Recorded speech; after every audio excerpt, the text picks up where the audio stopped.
And it's great to see both of you so happy and bringing all these wonderful people here together tonight. So, congratulations. Also, that penguin almost made it into my speech. That was one of something I was thinking of. But the penguin was bought from Kate Spade, I believe, in the mall. You're right. I couldn't remember I that. think it was like he was, walking through the mall with one of my sisters and saw the penguin and walked in there and just said, I'm not interested in your jewelry or anything. I just want the penguin. Okay, sir. Yeah. Okay. Yeah. No. Really, I want the penguin. Oh, I remember that. So, if you're expecting an endearing speech tonight filled with witty and clever humor, you might just want to go ahead and plug your ears, because we only do dad jokes here. Just really, really bad dad jokes. And by the way, I was driving in today and past a dairy farm on the way in, and there was a bunch of cows out in the pasture. And I turned to my wife. We were driving. I turned to my wife and I said, "You see those cows out there, Kate? Those cows are outstanding in their field."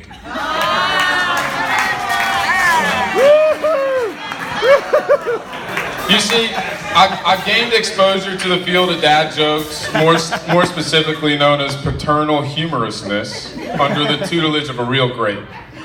I have no kids of my own, just a poor wife who must take the brunt of this wonderful comedic practice. Sorry. And sorry, Tina, because now you're just going to have to get the dad jokes, always. Forgot Millie. Yeah, Billy. Forced family outings, FFOs is where they were called. The forced family outings were the usual source of such behavior. But a day in the life of one of this guy's kids here would not only reveal a whole lot of dad jokes, but it would also reveal the love and loyalty that his children and all of us would come to admire in him. My dad has always loved soccer. He's also always loved coaching soccer, and to present you with a little known fact, he also liked to write about soccer, and I'm gonna present to you my dad's only known published work, right here, 5 Practices to a Soccer Team by Greg C. Valley S.A. And you might be saying, who's that? That's obviously not Michael Acker. Well, that's my dad. He has a pen name. He gave himself a pen name. All right there, Dr. Seuss. So now after this incredible revelation here, you might be thinking, oh my God, Michael Ackerman probably drinks Dos Equis like a fish because he's the most interesting man in the world. Well, maybe you just have to read a few sentences into the fundamental section, and you find out that's really not the case. Sorry, Dad. It gets a little boring in the middle there. But still, maybe there really are some really great life messages hidden among this fine tutorial of candidly amateur youth soccer coaching rants in this. And I'll leave this up here because there's really good stuff in here. Really good stuff. So I'm going to read you some quotes from the book. From the book, the pamphlet, I guess. So I quote, "Bring popsicles to practice, but not every practice. Kids are like dogs. They will treat you, they will try to please you. They will try to please you more if they don't know what to expect." Another quote.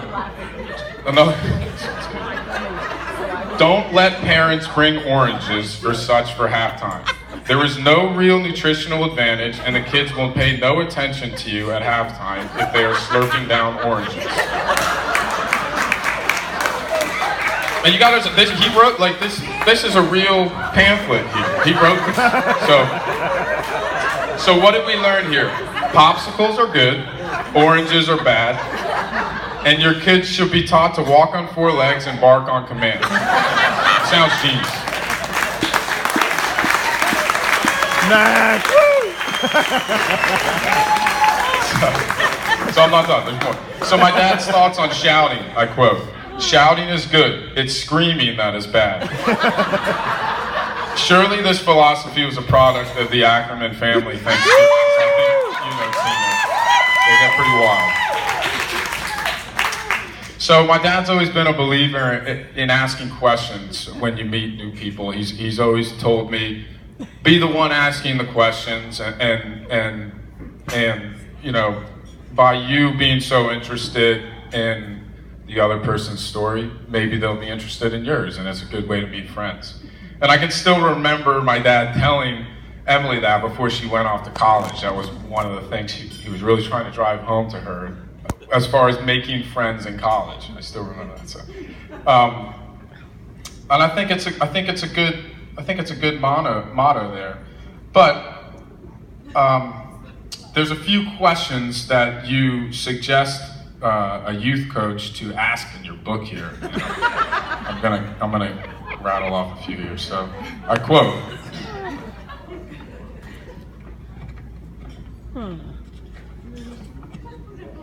That's a nice t-shirt. Why did you wear it today? Who's the ugliest teacher in school?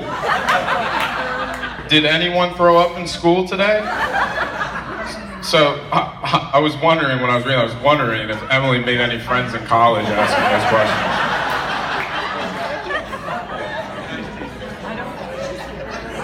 Anyways, in all seriousness, despite some of the questionable advice and wisdom I've mentioned here tonight, turns out my dad was an amazing soccer coach and continues to be an even better father. I know I speak for all 4 of the Ackerman siblings when I say that he has been our rock throughout all of life's highs and lows. He's a constant source of unwavering love and support, even when we make stupid mistakes like totaling his vintage Italian sports car on the way home from lacrosse practice. Guilty. And Tina, I'm so happy he's found someone who provides him with the same love and support he shows us every day. I want to officially welcome you to the family. If the Ackerman family Thanksgiving didn't scare you away, then I don't think anything else will, except maybe an Ackerman family wedding. Still time. So with that, Dad and Tina, I wish you both a lifetime of love and happiness. Would everyone please raise their glass and toast the bride and groom? Excellent, Matt. Nice, Matt. Oh, wait. How about a great hand for Michael, everybody?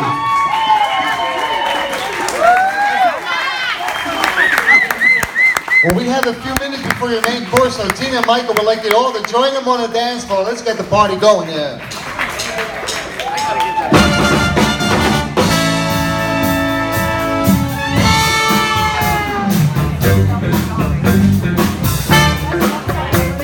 Come on up and join us. We got dinner in a few minutes.